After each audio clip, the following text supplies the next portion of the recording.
Saudara-saudara, dalam video ini saya ingin membongkar kekacauan logika daripada Ustadz Nandar di dalam debat kami beberapa hari yang lalu, di mana dia menggunakan istilah premis mayor dan premis minor, saudara. Ketika dia membahas mengenai Kidung Agung pasal 5 ayat 10 sampai dengan ayat yang ke-16.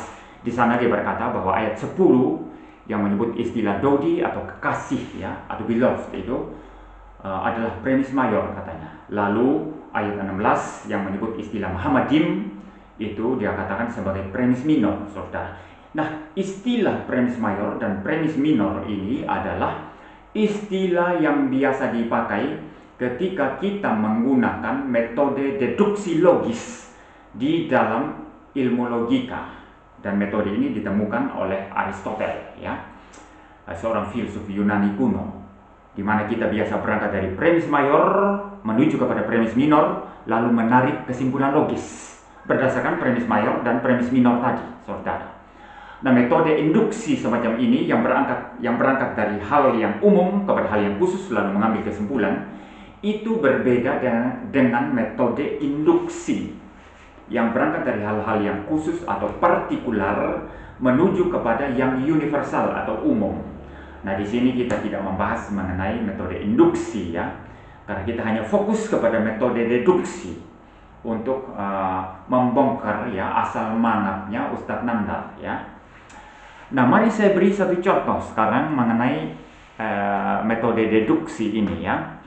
Kalau premis mayor misalnya berkata begini, manusia tinggal di bumi, maka premis minornya adalah Nandar adalah manusia. Maka kita bisa menarik kesimpulan logis dari premis mayor dan premis minor ini sebagai berikut. Nandar tinggal di bumi. Ya, jadi clear ya. Semua manusia tinggal di bumi. Nandar adalah manusia. Maka Nandar tinggal di bumi. Nah, ini adalah kesimpulan logis, saudara.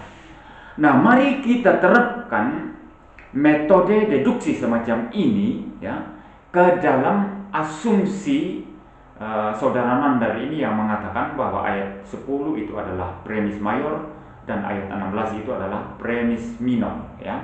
Mari kita sekarang menerapkannya ya.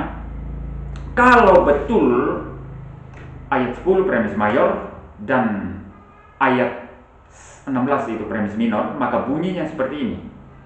Kidung Agung 5 ayat 10 menyebut istilah kekasih atau dodi dalam bahasa Ibrani.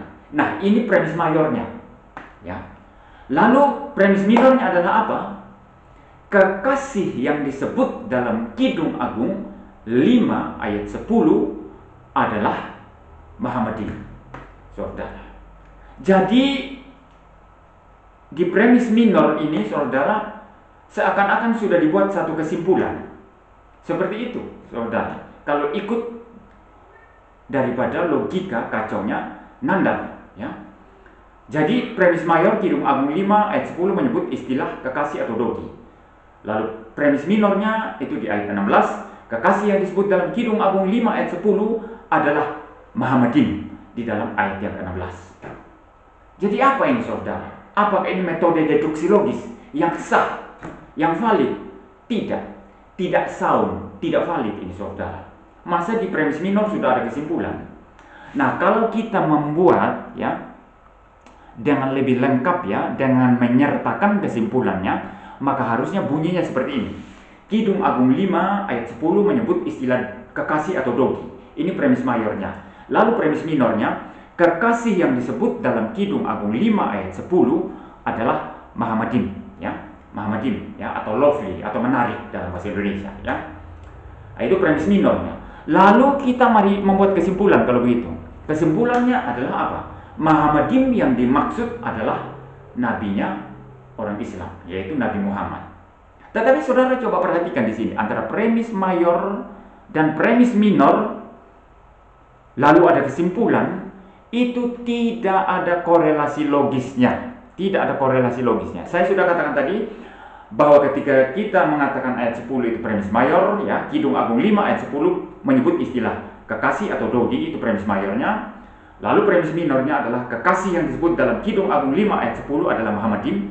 Seakan-akan sudah dibuat kesimpulan di dalam premis minor.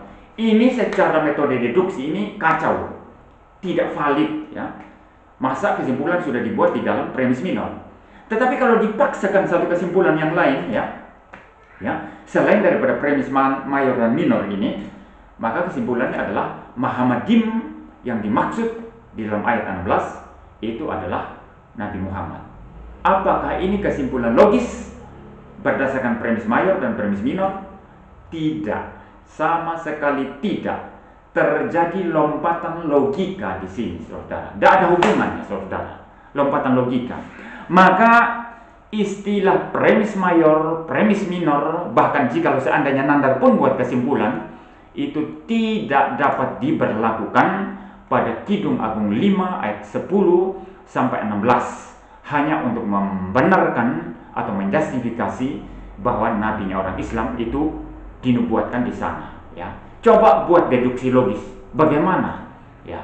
Bagaimana caranya? Tidak bisa, saudara ya. Ini saya nantang semua ustadz-ustadz kristolog itu yang asal mangap, asal bicara tapi tidak ngerti logika ya. Jadi saudara ini bermasalah. Tetapi seandainya ya, ini saya katakan seandainya ya.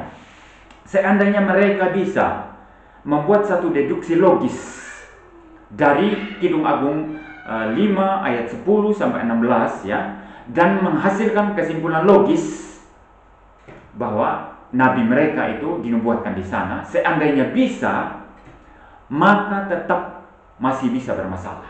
Mengapa? Karena premis mayor dan premis minor harus berkorelasi secara logis dengan fakta atau realitas. Kalau tidak berkorelasi secara logis dan fakta atau realitas, maka itu palsu ya. Itu tetap mengandung ketidakbenaran, saudara. Palsu ya. Walaupun kita menarik dari premis mayor, premis minor, kemudian kesimpulannya logis, semua logis, tetapi kalau tidak berkorelasi secara logis dengan fakta atau realitas ya, terutama premis-premisnya, maka tetaplah itu palsu ya. Saya kasih satu contoh sekarang. Misalkan kalau premis mayornya itu adalah manusia yang berkulit hijau dan bermata empat hanya tinggal di matahari. Saya ulang ya. Manusia yang berkulit hijau dan bermata empat hanya tinggal di matahari. Itu premis mayor. Lalu premis minornya, Agus berkulit hijau dan bermata empat. Itu premis minornya. Lalu kesimpulan logis bisa kita buat. Apa itu? Agus tinggal di matahari. Logis dong. Logis ya. Saya ulang ya. Manusia yang berkulit hijau dan bermata empat hanya tinggal di matahari. Premis mayor. Premis minor, Agus berkulit hijau dan bermata empat. Kesimpulan logisnya adalah apa? Agus tinggal di matahari. Nah, ini logis, saudara. Tetapi bermasalah. Masalahnya di mana di sini? Karena ketiadaan ya, atau tidak adanya korelasi logis antara premis mayor, premis minor, bahkan kesimpulannya itu dengan fakta atau realitas. Ya. Tak ada manusia ya yang berkulit hijau ya, kecuali dia mengecat tubuhnya dengan warna hijau. Tapi itu kan bukan warna kulit, itu warna cat yang hijau ya, yang dicatkan kepada kulit kan. Juga tidak ada manusia yang bermata empat. Saya belum pernah lihat manusia bermata empat ya, kecuali mungkin dilahirkan dalam keadaan cacat luar biasa ya. Tetapi hampir-hampir tidak ada manusia bermata empat. Apalagi tinggal di matahari. Mana ada manusia tinggal di matahari? Nah, ini bertentangan dengan fakta atau realitas ya, maka palsu ya. Premis minor misalnya, Agus berkulit hijau dan bermata empat. Memang ada manusia yang namanya Agus yang berkulit hijau dan bermata empat, kan tidak ada. Lalu kesimpulannya Agus tinggal di matahari. Tinggal di matahari kobong ya, tinggal di matahari angus, musnah, hancur di sana karena panasnya matahari ya. Jadi ini tidak berkorelasi logis dengan fakta, maka tetap masih bisa palsu. Mari kita lanjut sekarang kalau begitu. Kalau seandainya Nandar atau para ustadz-ustadz kristolog itu bisa, seandainya saya katakan ya, bisa membuat deduksi logis berdasarkan Kidung Agung 5 ayat 10 sampai 16 ya, dan menuju kepada kesimpulan logis. Dan kesimpulannya adalah bahwa Muhammadin itu adalah Nabi Muhammad, nabinya orang Islam. Tetap bermasalah. Kenapa bermasalah? Apakah deduksi logis yang semacam itu, premis-premisnya juga kesimpulannya berkorelasi logis dengan fakta atau realitas Alkitab atau tidak? Alkitab ini mempunyai substansinya sendiri. Alkitab mempunyai satu rasionalitas sendiri, ya, logikanya sendiri. Ya, dia mempunyai satu makna tersendiri. Ya, dia mempunyai tokoh-tokohnya tersendiri, saudara. Nah, maka pertanyaan penting, adakah korelasi logis antara seorang nabi yang berada di Arab dengan keseluruhan ajaran Alkitab, keseluruhan spirit daripada Alkitab, keseluruhan substansi daripada Alkitab atau tidak? Nah, ini jadi problem ya. Maka satu pertanyaan penting yang kita harus tanyakan adalah apa? Ya, seandainya mereka bisa membuat deduksi logis ya, bahwa memang Nabi Muhammad dinubuatkan di dalam Kidung Agung 5 ayat 10 sampai 16 ya. Pertanyaan penting yang kita bisa ajukan adalah apa? Apakah korelasi logis antara Alkitab dengan seorang nabi dari Arab? Wah, ini kita bisa bongkar, saudara. Pasti ada banyak hal yang ditubruk dari Alkitab kalau dipaksakan bahwa nabi mereka itu masuk ke dalam kitab Kidung Agung. Pasti banyak hal yang ditubruk, berinkonsisten atau berkontradiksi satu dengan yang lain, saudara. Maka saudara, tetap saja ya, seandainya mereka bisa membuat deduksi logis, tetap saja bermasalah karena tidak sesuai dengan fakta atau realitas sesungguhnya dari Alkitab. Ya, seandainya saya katakan, padahal tadi saya sudah membongkar ya, bahwa istilah premis mayor, premis minor ya, daripada Nandar itu kacau luar biasa ya, tidak sesuai dengan deduksi logis yang memang seharusnya kita buat ya, berdasarkan logika yang sehat atau yang valid atau yang sound ya, begitu ya.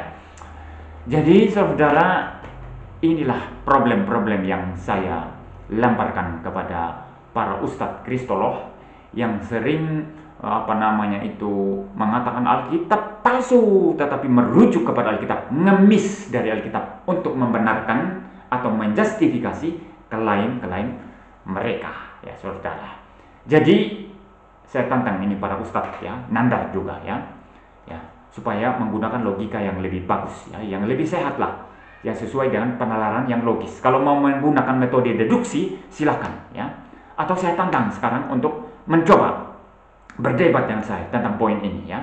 Tadi saya sudah bongkar semua kepalsuannya. Silakan Anda sanggah sekarang kalau bisa. Ya. Saya kira sampai di sini saja video saya.